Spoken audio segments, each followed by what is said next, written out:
Good morning students. Chapter 12માં આપણે last લેક્ચરમાં ઉષ્મા એન્જિન અને રેફ્રિજરેટરનો અભ્યાસ કર્યો હતો અને તેની સાથે સંકળાયેલ મહત્વના સમીકરણો કાર્યક્ષમતા અને પરફોર્મન્સ ગુણાંક માટે મેળવ્યા હતા. આજે આપણે એક ઉષ્મા એન્જિનની ચર્ચા કરવાની છે જેને કહેવામાં આવે છે કાર્નોટ એન્જિન.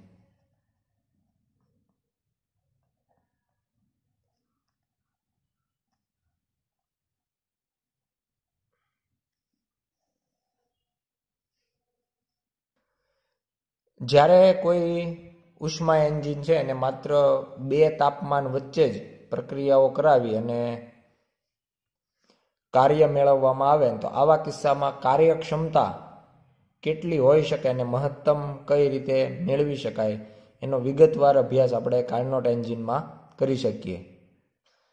તો કાર્નોટ એન્જિન વિશે જો ચર્ચા કરીએ તો 1824માં ફ્રેન્ચ એન્જિનિયર સાડી કાર્નોટ નામના વૈજ્ઞાનિક દ્વારા કાર્નોટ એન્જિન છે એ વિકસાવવામાં આવ્યું હતું.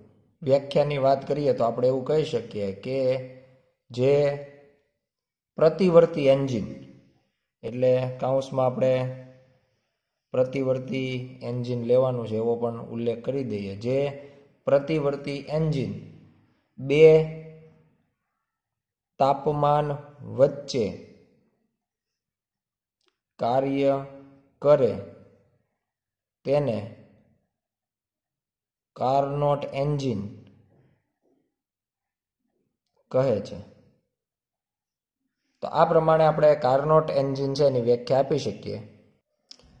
પ્રતિવર્તી એન્જિન એટલા માટે કે પ્રતિવર્તી એન્જિનમાં કોઈ ઉષ્માનો વ્યય થતો નથી અને જો ઉષ્માનો વ્યય ન થાય તો આપણે મહત્તમ કાર્યક્ષમતા મેળવી શકીએ. અહીંયા આપણે માત્ર બે તાપમાન વચ્ચે જ વાત કરવાની છે. તો ધારો કે આપણે કોઈ પ્રક્રિયા દ્વારા પ્રથમ T1 માંથી તંત્રનું તાપમાન T2 કરીએ છીએ અને ત્યારબાદ ફરીથી આપણે જે T2 તાપમાન થયું છે એને આપણે T1 કરીએ છીએ. તો આના માટે આપણે કઈ પ્રક્રિયા ધ્યાનમાં લઈ શકીએ? કઈ પ્રક્રિયા દ્વારા આપણે આવું સરળતાથી કરી શકીએ? તો આના માટે આપણે વિચારી શકીએ સમોષ્મી પ્રક્રિયા. કારણ કે આ પ્રક્રિયામાં ઉષ્માનો વ્યય થતો નથી અથવા તંત્ર અને પરિસર એકબીજા વચ્ચે ઉષ્માની આપ-લે કરતા નથી. પણ માત્ર બે પ્રક્રિયાઓ કરવાથી પ્રક્રિયા ચક્રીય બનતી નથી. બીજું કે આપણે આ બે સિવાય કોઈ ત્રીજા તાપમાનનો ઉપયોગ નથી કરવાનો એટલે બીજી પ્રક્રિયા તરીકે આપણે લઈ શકીએ સમતાપી પ્રક્રિયા કે જેમાં કોઈ પણ એક તાપમાનને અચળ રાખી અને આપણે પ્રક્રિયા કરી શકાય અને બીજી વખત કોઈ બીજું તાપમાન જે બે તાપમાન લીધા છે વારાફરતી આપણે અચળ રાખી બીજી બે પ્રક્રિયાઓ કરી શકીએ. આમ આપણે એવું કહી શકીએ કાર્નોટ એન્જિન બે સમોષ્મી પ્રક્રિયા અને બે સમતાપી પ્રક્રિયા દ્વારા પૂરી થતી ચક્રીય પ્રક્રિયા દ્વારા ઉષ્મા ઉર્જાનું કાર્યમાં રૂપાંતર કરે છે. એટલે આ પ્રમાણે કાર્નોટ એન્જિન ની અંદર બે સમોષ્મી પ્રક્રિયા જ્યારે બે સમતાપી એટલે ટોટલ 4 તબક્કામાં આ પ્રક્રિયા થઈ અને ચક્રીય પ્રક્રિયા દ્વારા આપણે ઉષ્મા ઉર્જાનું કાર્યમાં રૂપાંતર કરીએ છીએ.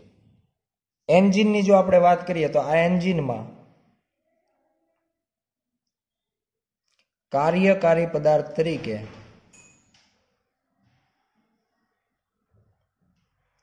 પૂરતી ઓછી ઘનતા ધરાવતો વાયુ હોય પૂરતી ઓછી ઘનતા ધરાવતો વાયુ એટલે કે આને આપણે આદર્શ વાયુ સમીકરણ દ્વારા દર્શાવી શકાય, એટલા માટે તરીકે વર્તે એવું લખી શકાય. ઉપરાંત આ જે વાયુ છે એને આપણે અવાહક દિવાલ ધરાવતા નળાકાર સિલિન્ડરની અંદર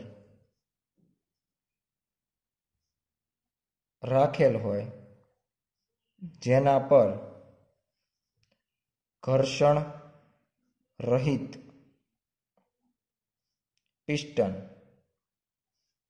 સરકી શકે. જે નોર્મલ આપણે ઉષ્મા એન્જિનમાં દર્શાવીએ છીએ એ જ પ્રમાણે અવાહક દિવાલ હોય અને એના અંદર ઘર્ષણ રહિત પિસ્ટન સરકી શકે.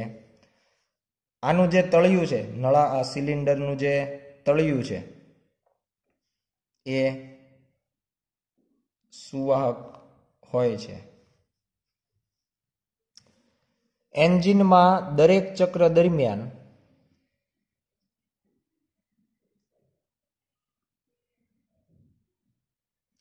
કાર્યકારી પદાર્થ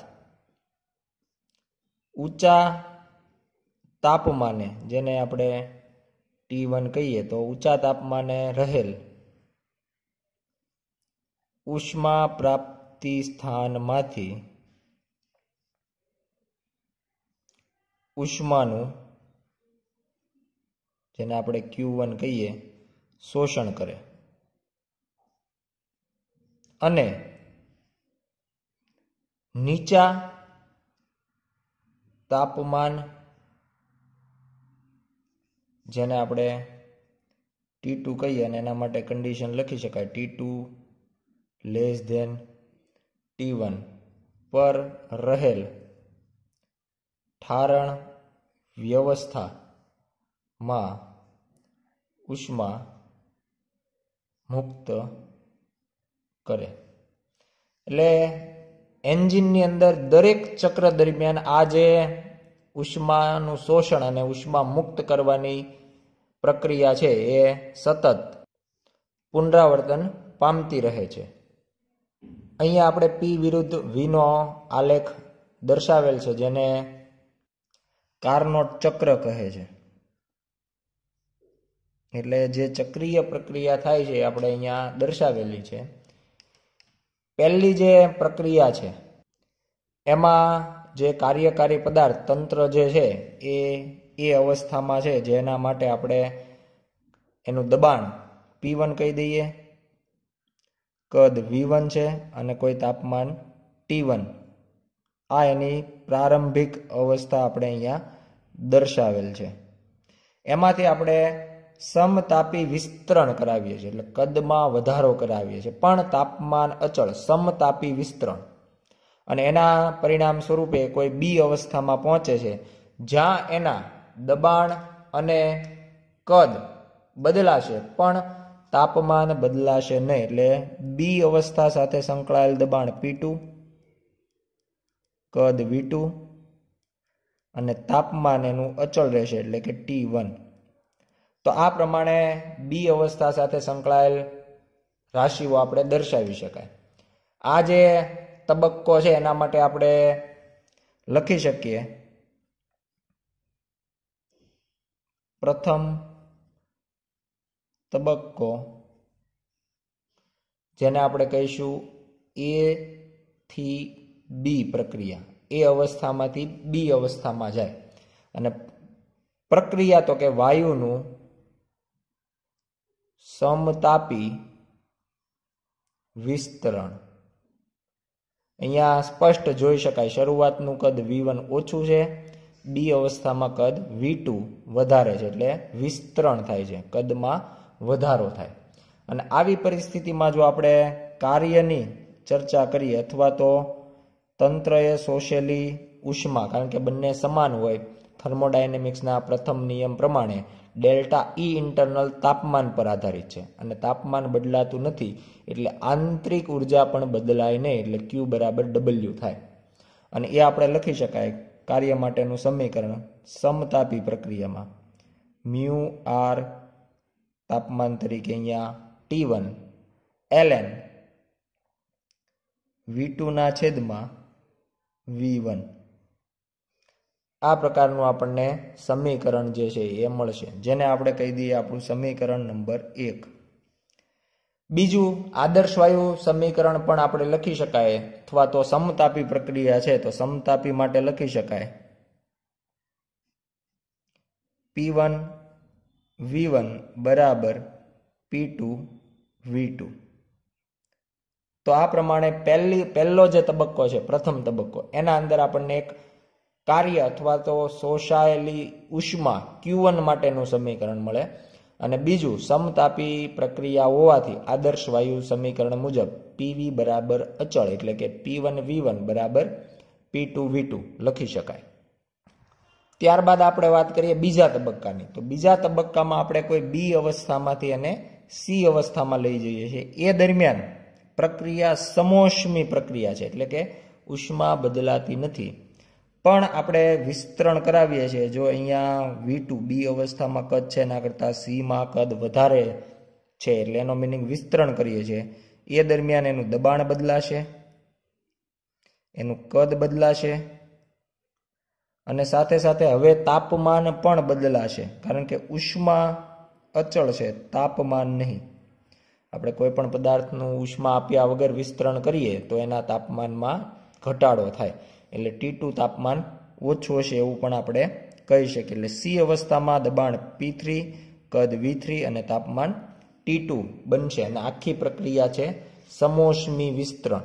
એટલે હવે બીજા તબક્કા માટે આપણે લખવું હોય તો લખી શકાય બીજો તબક્કો, એના માટે અવસ્થા લખી શકાય B થી C. B થી આપણે C અવસ્થામાં લઈ જઈએ છીએ, અને તબક્કાનું નામ જો આપીએ તો વાયુનું સમોષ્મી વિસ્તરણ. આમાં પણ આપણે વિસ્તરણ જ કરાવીએ છીએ, એટલે કદમાં વધારો. અને આના માટે સામાન્ય રીતે કાર્ય જે છે એ લખી શકાય W2 is equal to mu r T1 minus T2 છેદમાં ગામા -1. એટલે આને આપણે કહી દઈએ સમીકરણ નંબર 3. અને સમોષ્મી પ્રક્રિયા છે તો સમોષ્મી માટે સમીકરણ લખી શકાય P2 V2 raised to gamma is equal to P3 V3 raised to gamma, જેને આપણે કહી દઈએ આપણું સમીકરણ નંબર 4.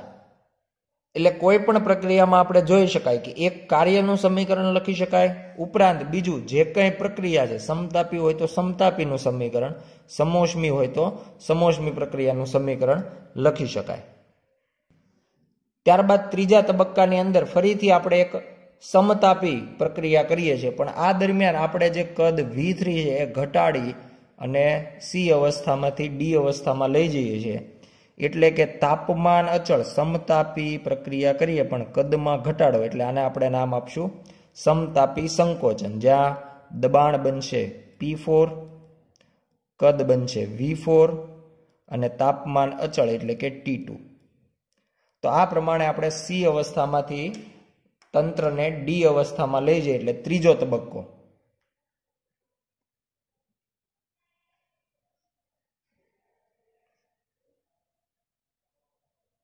અવસ્થા કહીએ તો C થી D, અને જો નામ આપીએ તો વાયુનું સમતાપી સંકોચન. કદમાં ઘટાડો થાય એટલે એને સંકોચન એવું નામ અપાય. અને આ અવસ્થામાં જો આપણે કાર્ય લખીએ અને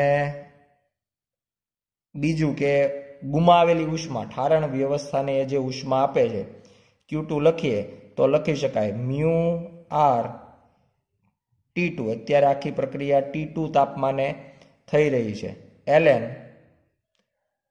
V3 ના છેદમાં V4.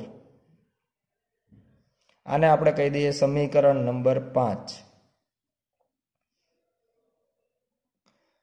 ખરેખર તો કાર્યના સમીકરણમાં અંતિમ કદના છેદમાં પ્રારંભિક કદ આવે એટલે કે અહીંયા અંતિમ કદ આપણું V4 બને, જ્યારે પ્રારંભિક V3 બને. પણ અહીંયા આપણે V3 ના છેદમાં V4 એટલા માટે લખ્યું છે કે ગુમાવેલી ઉષ્મા અથવા તો તંત્ર પર થતું કાર્ય છે એ ઋણ આવે, પણ આપણે માત્ર મૂલ્ય મેળવવા જઈ રહ્યા છીએ એટલા માટે આપણે ધન પદ મળે એટલા માટે આપણે મોટા કદના છેદમાં નાનું કદ એ પ્રમાણે સમીકરણમાં દર્શાવેલું છે. એટલે આનાથી માત્ર મૂલ્ય મળશે, એની જે નિશાની છે એ આપણે ગુમાવેલી ઉષ્મા અથવા તો તંત્ર પર થયેલા કાર્ય મુજબ નેગેટિવ લેવાની રહેશે. ત્યારબાદ જોઈએ તો સમતાપી પ્રક્રિયા હોવાના કારણે આપણે સમતાપી પ્રક્રિયા મુજબ સમીકરણ લખી શકાય કે P3V3 બરાબર P4V4, જે આપણું સમીકરણ નંબર 6 બનશે. ત્યારબાદ અંતિમ તબક્કો, તો અંતિમ તબક્કા માટે આપણે એવું કહી શકાય કે હવે આપણે એક ફરીથી સમોષ્મી પ્રક્રિયા કરી અને એમાં આપણે તંત્રને પોતાની પ્રારંભિક અવસ્થા એટલે કે એ અવસ્થામાં ફરી પાછા લઈ જઈએ. આ જે પ્રક્રિયા છે એના માટે આપણે જો લખીએ તો ચોથો તબક્કો જે D થી A દર્શાવે છે, અને આ પ્રક્રિયાને જો નામ આપીએ તો વાયુનું સમોષ્મી સંકોચન. આલેખ જે આપણે દર્શાવેલ છે એ આલેખમાં જોઈ શકાય કે V4 કદ કરતા V1 કદ ઓછું છે, એટલે આપણે કદમાં હજુ ઘટાડો કરીએ છીએ, એટલા માટે આપણે એને સંકોચન નામ આપેલું છે. એ મુજબ જો આપણે અહીંયા કાર્ય તરીકે W3 લેવાય અને અહીંયા કાર્ય તરીકે W4 કહીએ તો એ થશે μR T1 - T2 છેદમાં ગામા -1, કારણ કે આ સમોષ્મી પ્રક્રિયા પણ બે તાપમાન T1 અને T2 વચ્ચે થાય છે.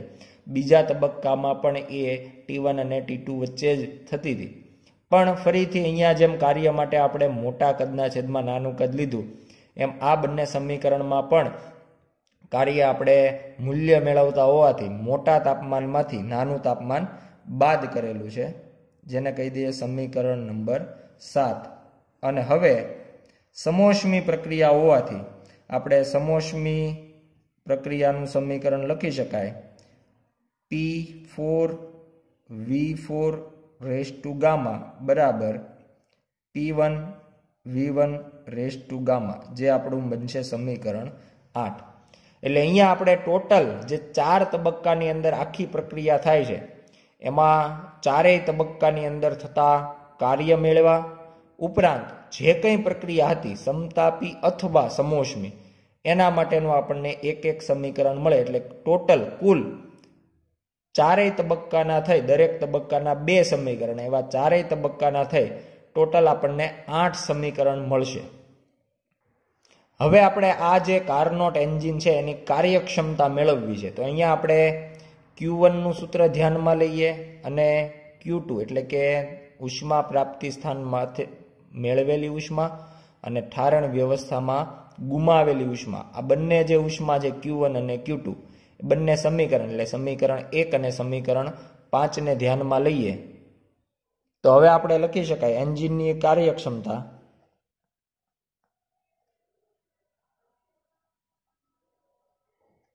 જેને આપણે ઈટા વડે દર્શાવીએ તો એના માટેનું સમીકરણ 1 - Q2/Q1, જે આપણે ઉષ્મા એન્જિનની અંદર મેળવેલ છે. એમાં Q2 અને Q1 એટલે કે સમીકરણ 1 અને સમીકરણ 5 ની જો કિંમત મૂકી દઈએ તો μR T2 ln V3 ના છેદમાં V4 છેદમાં μR T1 ln V2 ના છેદમાં V1. અહીંયા μR જે છે એ કેન્સલ થઈ જશે એટલે સમીકરણ મળશે 1 - T2 ln V3 ના છેદમાં V4 છેદમાં T1 ln V2 ના છેદમાં V1. તો આ પ્રમાણે આપણને કાર્યક્ષમતા માટેનું સમીકરણ મળશે. પરંતુ હવે જો આપણને દરેક પ્રક્રિયામાં જે સમીકરણ પ્રક્રિયા મુજબનું મળતું હતું, સમીકરણ 2, સમીકરણ 4, સમીકરણ 6 અને સમીકરણ 8, તો 2 અને 6 સમતાપીને અનુલક્ષીને મળતા હતા, 4 અને 8 સમોષ્મી પ્રક્રિયાને અનુરૂપ મળતા હતા. તો આ 4 સમીકરણનો ગુણાકાર કરીએ એટલે કે સમીકરણ 2, 4, 6 અને 8નો ગુણાકાર કરતા એનાથી આપણું સમીકરણ બનશે P1 V1 P2 V2 raise to gamma P3 V3 P4 V4 raise to gamma. એટલે બધાની આપણે ડાબી બાજુનો ગુણાકાર કર્યો, બીજી તરફ આપણે જમણી બાજુ એટલે કે P2 V2 P3 V3 raise to gamma P4 V4 P1 V1 raise to gamma. આ પ્રમાણેનું સમીકરણ બને.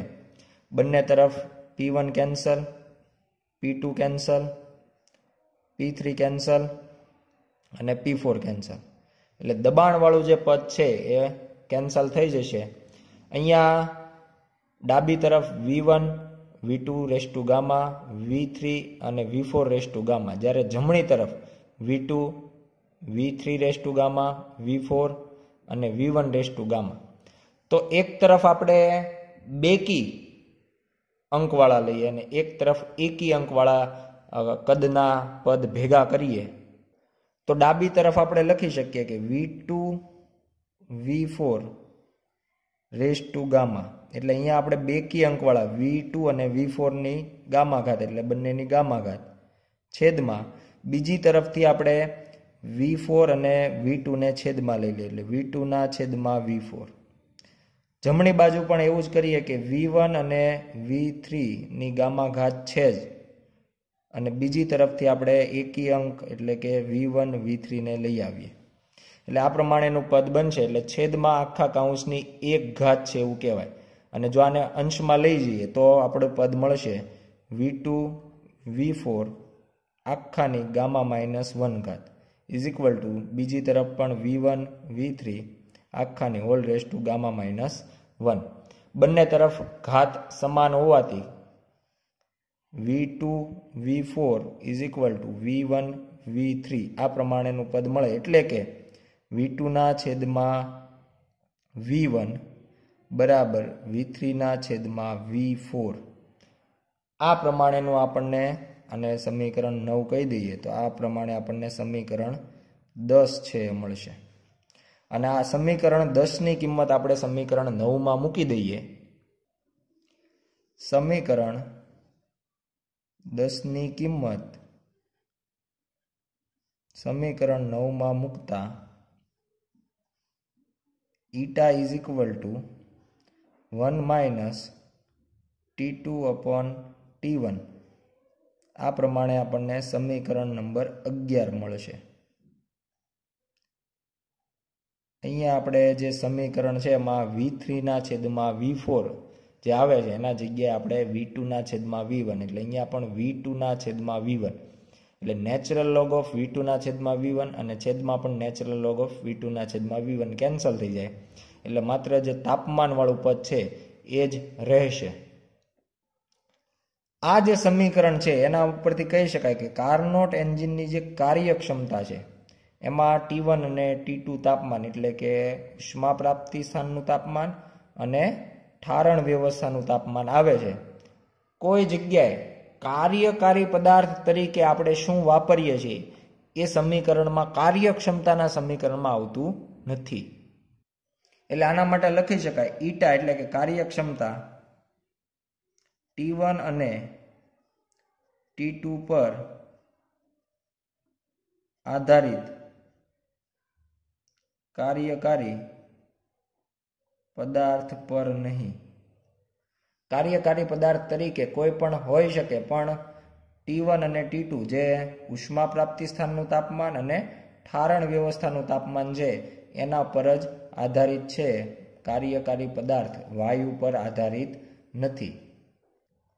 પણ આપણે અહીંયા કાર્યકારી પદાર્થ તરીકે આદર્શ વાયુ લીધેલ છે ત્યારે આપણને આ જે સમીકરણ છે મળેલું છે. એટલે માત્ર જો આદર્શ વાયુ ભરેલો હોય તો એ કાર્યકારી પદાર્થ પર આધારિત નથી એવું કહી શકાય.